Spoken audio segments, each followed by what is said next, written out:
I'm going to be posting up some historical fights in the next couple of videos. These will be bouts from fighters that I've done documentary-style pieces on, fights that didn't quite make it into the video itself, or that I only showed a snippet of.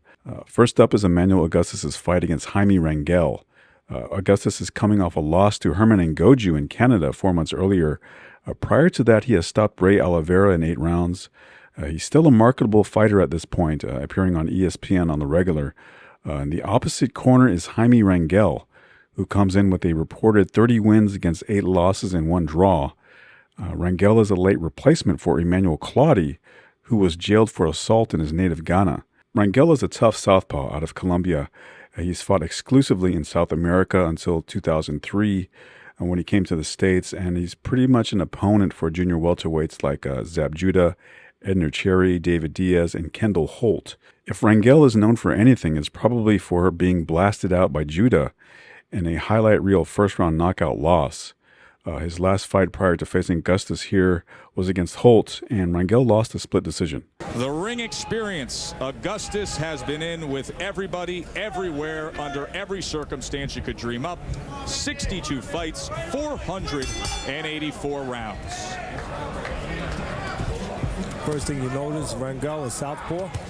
And of course, we must say that Rangel took this fight on 6 days' notice, so you think right away the advantage to Augustus, but maybe not. Maybe not. Augustus did not have time to prepare for the change of a southpaw to get that kind of sparring. So maybe the early rounds could go to Rangel until Augustus gets a chance, Joe, to adapt to the lefty. Rangel, 8 first-round knockouts. Most of that work taking place in South America against limited competition. Very important, I believe, for Rangel coming out with a good start here to get some good rounds early on. One reason I just said it. Get to Augustus before he gets a chance to figure out the southpaw style that maybe he didn't have time to prepare for in the gym. Also, taking it on quick notice, maybe Rangel starts to run out of gas later on. So get some early rounds in the tank. Augustus caught him with a short left hand as Rangel came forward. See the speed difference. Augustus faster. Very naturally gifted athlete, Emanuel Augustus. And much more versatile, touching on what you just mentioned there. Augustus has options. He can go inside, he can go outside, he can give angles. You can see right now, Rangel, strong physically, but needs to be set to punch. One dimension right in front of you. Advantage Augustus, he has choices.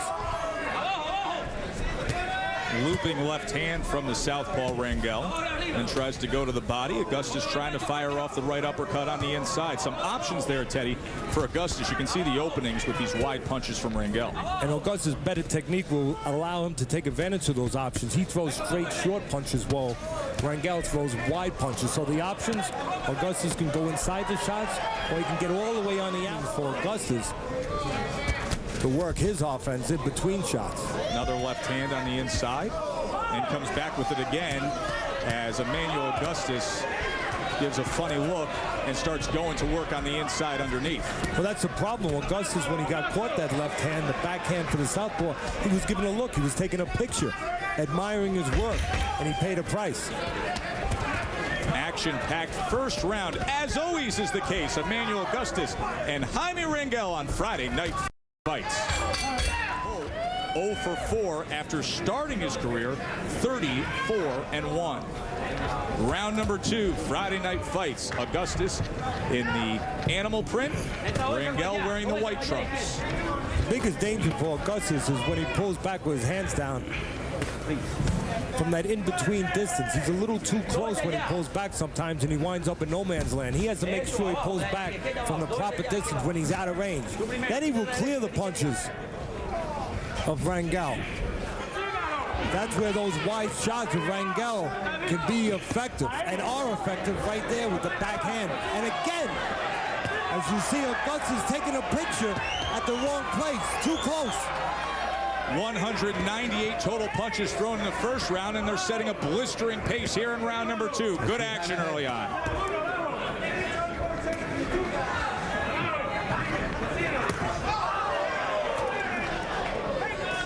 Halfway through this second round.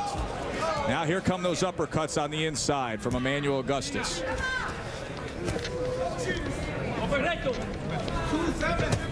Looping right hand, countering left hand from Augustus. prepare, but he didn't have full time to prepare for a southpaw. So I think early on, very important for Rangel to do what he's doing. Come out fast, get a lead until Augustus starts to figure out the lefty style. And also, maybe he'll run out of gas a little down the road. So you got to get a lead, get a little cushion. Right now, Rangel paying a price for being wide and walking straight in. The quicker hands, the counterpunching hands of Augustus doing a pretty good job of slicing and dicing. That fast start for Jaime Rangel. He's looking more than just a payoff on the scorecards. He said to us yesterday, if it goes my way, I'm winning this thing within 3 rounds. Third round coming up. Is he discouraged suddenly? You hate to put all your eggs in one basket in a tough business like this. Is that also a sign of what he knows about himself, taking a fight on short notice, knowing how much gas he actually has in his tank? It's possible.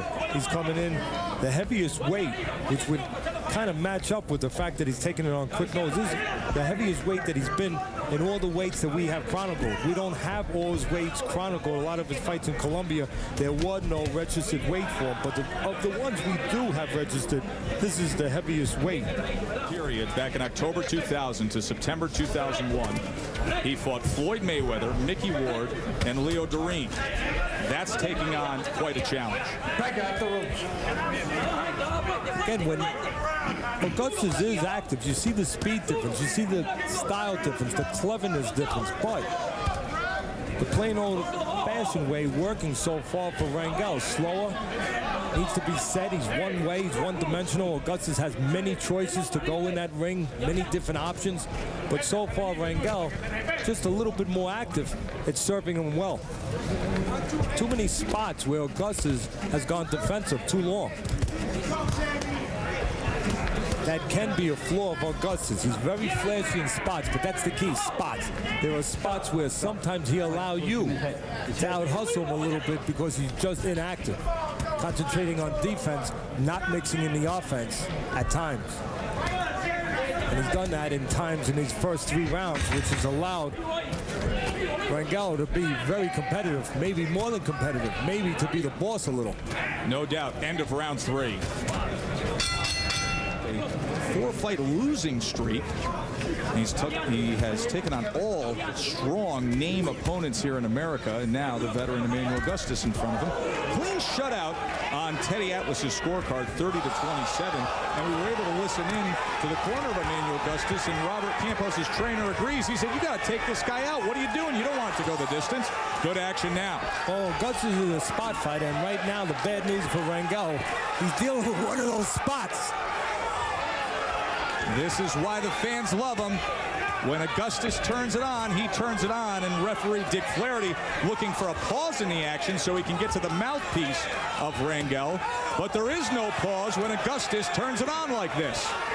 Well, when he does get busy offensively, you see the technical difference. The shorter, the cleaner punches, the better, more concise punches, the hand speed, the options of being able to give angles, go in, go out. You want to see numbers? Look at the punch track just for headshots alone in this round, and we're only coming to the halfway mark. Augustus, 32 of 67. Look for that uppercut. Uppercut, there it is, Teddy. Well, there's the leaning forward of Rangel. And as he leans forward, no better choice of a punch for Augustus right now than the uppercut. And then if you get that uppercut working, as Augustus has an opportunity to do, you like to see something on top. He waited for that low in action before he took the mouthpiece to the corner, had it cleaned and replaced to the mouth of Rangel. Some swelling under the left eye of Rangel. Let's not forget, while that mouthpiece is missing and Augustus going to work, that's where damage to the mouth can be done. We'll see whether or not that comes into play as this fight goes on. Without a mouthpiece, cuts obviously can form much more easily in the mouth, in this case of Rangel. Good combination moments ago from Rangel, and now Augustus. You talk about those spots, Teddy. Augustus allows you to get back into the fight and back on the scoreboard when he does this. Goes into his defensive plays without matching it with offense.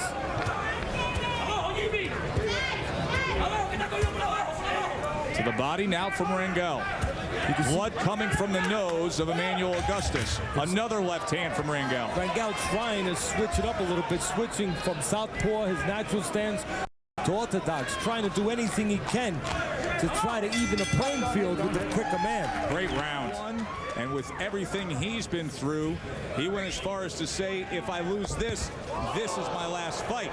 He wants to treat everything as if it's do or die at this point on, still looking to cash in big. You know, he made a very interesting comparison, Teddy, to us yesterday when he said, hey, look at what Mickey Ward did for so long in club shows and fighting on Friday night fights and being a fan favorite and the way he ended his career with the big paychecks on the way out.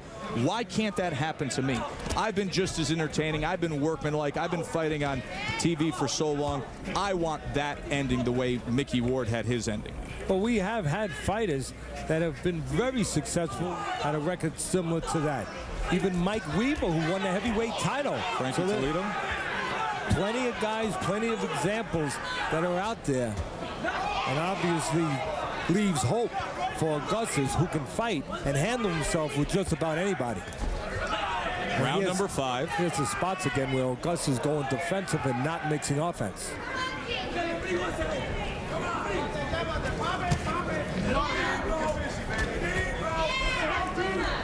Again, Augustus doing a favor for Rangel, who may be a little low in the gas tank, taking this fight on short notice, slowing the pace down, just what Rangel and I'm sure his people Listen, come back. are glad and would be hoping for. A chance to retrieve themselves a little bit in the energy department.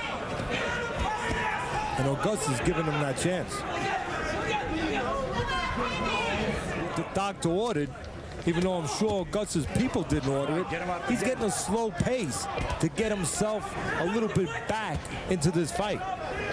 Augustus had it turned on in the 4th round, and now he turns it off here in the 5th round, but Rangel's been steady, especially with those left hands. And now on the inside, Augustus tries to put a flurry together and work his way down in the final 5 seconds.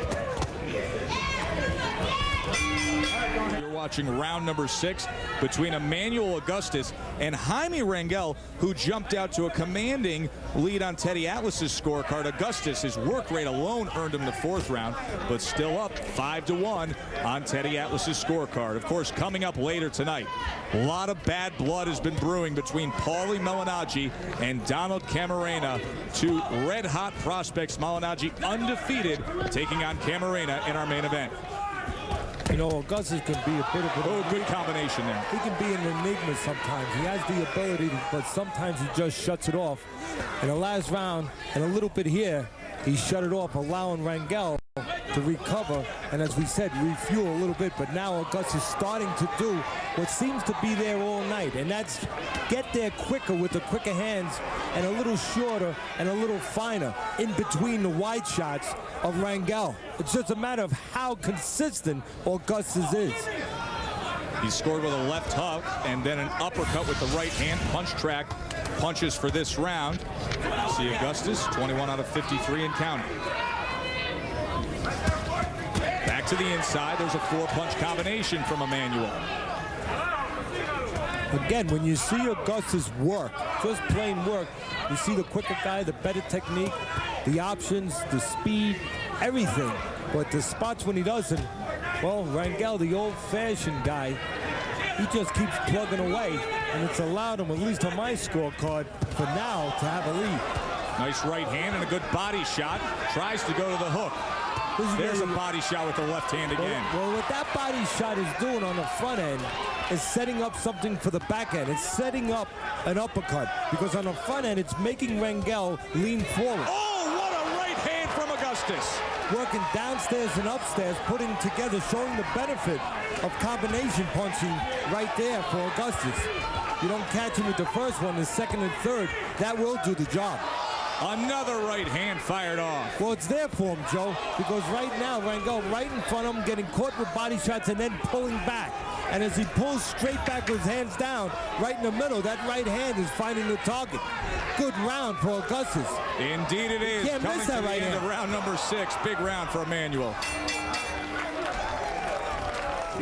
And the 6th. When he turns it on, all's well. And these late rounds are the rounds you would expect Augustus to eat up. with Rangel having taken a fight on short notice. But as I say that, of course, Augustus starts the round on the outside, just looking for spots, turning the offensive gas off for the moment. Seen some spots of brilliant offense from Augustus. What we haven't seen is the playful craziness out of Augustus. Dick Flaherty is going to deal with the right hand of Rangel. It's his engine moving. Short left hand on the inside, then pulled away with a right. You just look at it. Just look at the two guys. You can see Rangel just gives you the feeling. Very game guy, but he's right there in front of you, a little wide, a little cement-footed, and you just feel that Augustus, if he turns it up, amps it up a little bit, it's there for him. But the mental part of this game is so important. And right now, mentally, Augustus lapsing a little bit, going into that defensive mode too long.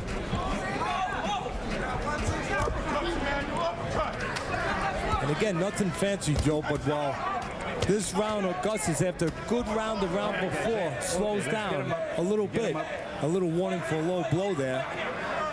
Yeah, warning there, but truth is, there have been many times when Emanuel Augustus has been a referee's nightmare. He's been a good boy tonight, behaving himself. Let me know when you're ready. He's been nice. 31-year-old. The referee giving time now to Look back at the move low, Teddy. You're going to see it coming up. The uppercut's usually the culprit because that punch can get away from you. And that one got a little bit south of the border for Augustus. It's kind of like a pitcher that throws sidearm. You know, sometimes those sidearm pitchers, they have control problems. It gets away from them. Rather than the conventional guys that have control and bring it over the top, that uppercut can get away from you. 3 rounds to go between Augustus and Jaime Rangel. Jaime Rangel coming out for round number 8 against the always exciting Emanuel Augustus, who has been keeping things in control tonight. He said he wants to be more disciplined. The first jitterbug we've seen out of him so far to start out this 8th round. A little more of the normal rhythm we're used to seeing Augustus work in. A little more of the jiving and poking and stroking and whatever you want to call that stuff that Augustus is doing right now, with those legs going up, those hands going up, and starting to get that flash going. Still behind on Teddy Atlas's scorecard, although I would say that he's done more damage. He gave away the first 3 rounds, then came back with a very strong 4th and 6th round. Tons of punches, really went to the head well, put together the uppercuts and the body shots. Maybe behind on the scorecards, but I think more damage being done to Rangel. Cut left eye, swelling there too. Straight right, and Rangel comes back with the left. Although there's spots where you can see Augustus really take advantage and really dominate in spots with the quicker hands, the better technique. But for the most part, I have to say he's cooperated with Rangel by staying in front of Rangel, who needs that cooperation, needs a guy in front of him to be effective. And Augustus has choices where he can go to the side, has not acted on those choices. So it's meant 2 things. It's been a good landscape for Rangel, and it's also been a pretty interesting fight for us and our fans. Always interesting when Emanuel Augustus is in the ring. Last time out, we saw him against Ray Oliveira, a fight in which he landed a double punch. Both gloves simultaneously hitting against Oliveira. Now here comes Rangel, charging forward with the looping left hand. A little cooperation from Augustus. The only way those looping punches can land is if you pull back into them. Guess what? Augustus pulled back into them. Standing straight up, getting caught with a good shot there. Complaining to the referee is Augustus about an elbow. Well, he can complain all he wants, but there's an opponent right in front of him who's still punching. Gotta hand it to Augustus. Whether he's doing the right thing or the wrong thing, he's doing a pretty exciting thing. Always makes interesting fights. I think he's standing in front of Rangel too much when he has the choice of moving to the side, where Rangel doesn't have that choice. He could not deal with the side movements the way his legs are slow and spread apart. But Augustus deciding to stay right in the pocket and making it an interesting fight and giving Rangel opportunities. Well, don't get me wrong, Augustus might win this kind of fight right in front because his hands are quicker, they are shorter, they are more concise, but it's the landscape that Rangel needs to have a chance. Exciting 8th round. Trading back and forth right to the bell here. 2 to go between Augustus and Rangel. Big news today. Lou wearing his Connecticut Defenders AA baseball cap. He owns part of that baseball team just about 10 minutes away. Round number 9. Emanuel Augustus, Jaime Rangel. Good action in that 8th round. The punches through round 8. You can see Augustus throwing 705 to Rangel's 260. Comparable percentage landed.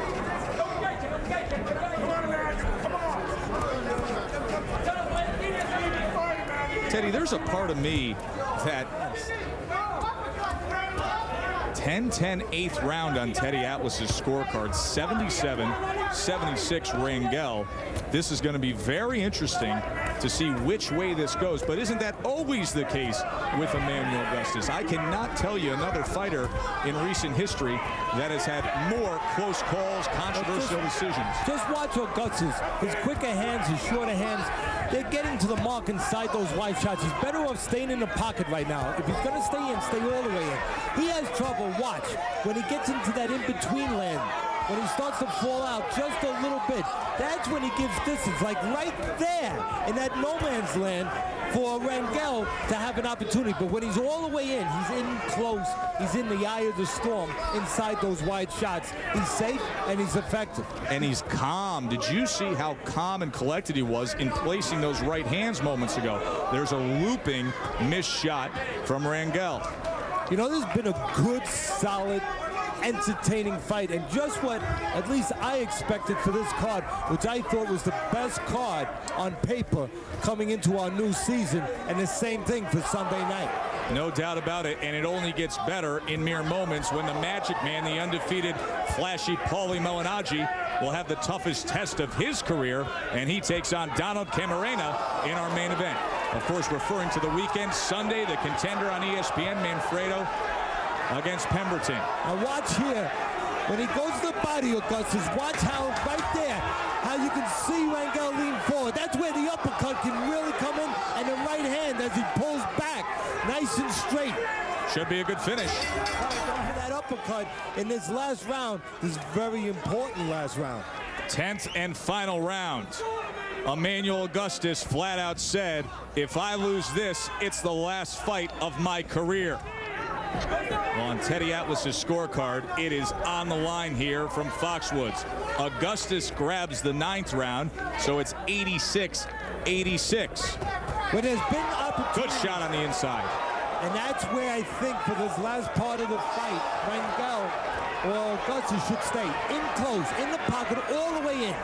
Right inside the eye of the storm, where he can score, right hand, as you see right there with the quicker hands, the shorter hands, and Rangel needs room to score. Rangel is hurt. He is hurt. He tried to tie up. He went backwards, and now he takes a knee.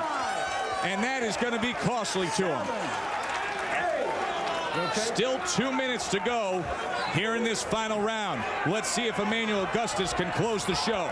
Mouthpiece out again. That's not where Augustus wants to be. Not in that no man's land, not in that in-between land. He's got to be all the way in now or all the way out. Right now, he needs to be all the way in, inside those wide shots. Just look at Rangel. He needs room, Joe. He needs room to score. And if you don't give him that room, you're going to eat him up. Oh, what an uppercut with the left hand on the inside. He tried to tie up. Instead, he ate leather. Well, that could be the finishing punch right now, because as he gets worn down, Rangel's going to lean forward to get away from shots, leave himself right into the monster of the, right into the mouth of that uppercut. One more time, I take a point. It comes out 1 point. Come on, let's right go. Here, Rangel getting the rest of reprieve with the mouthpiece being out, and the referee warns him, you better not get rid of it again, I'll take a point away. But right now, Rangel getting what he needed, Joe, a little rest. Yeah, a Diego Corrales moment. 1:13 to go here in the fight. Rangel's been down once. Augustus charging hard. If Rangel spit out that mouthpiece, he made a smart veteran move right there. Straight right hand. Augustus looking for the left hook. Another straight right hand. He's trying to walk right through him now. Well, straight's going to beat round, and right now straight punches are beating him. Oh, what a shot! Holy pulled back, and he's been doing that. And when he pulled back there with his hands down, he ate another clean shot. Legs are wobbly. The referee better think about this. Well, Dr. Tony Alessi was ready to step through the ropes, and that's it. What a way to close the show for Emanuel Augustus. Heck of a finish. It was there for him. The better technique, the quicker hands, the options. He finally put it together, and late in the fight, when you figured Rangel's gas tank would start to get a little low, it was there for Augustus, the strong closing show. He started slow, he finished fast. We told you, he said it. If I lose, it's my last fight. Hey, it was tight on the scorecards. He came to play in that 10th round. And he set it up nicely. The early shots set up the late shots. The early shots of Augustus forced Rangel to either lean forward or pull back. And then Augustus was there for the finishing touches. Such strong action during that 10th round from Emanuel Augustus. He came on strong. The right hand was key, and he pounced on Rangel. And you see it right here. You see Augustus following his man. Rangel trying to get a little bit of a reprieve by going down to the canvas. And it wasn't going to be enough, because this is where Augustus did not fight in spots. He kept his foot on the gas pedal, kept the offense going, and as you see there, was able to catch Rangel stepping straight back with that punch that he found a few rounds ago, the right hand, a punch that's a favorite against the southpaw. Rangel fought 10 months later against Timothy Bradley, but is stopped on a cut eye in 8 rounds, and that marked his last ring appearance. If you want to see more on Emanuel Augustus, I'll leave the link for his documentary-style piece in the description box below. Thanks for watching.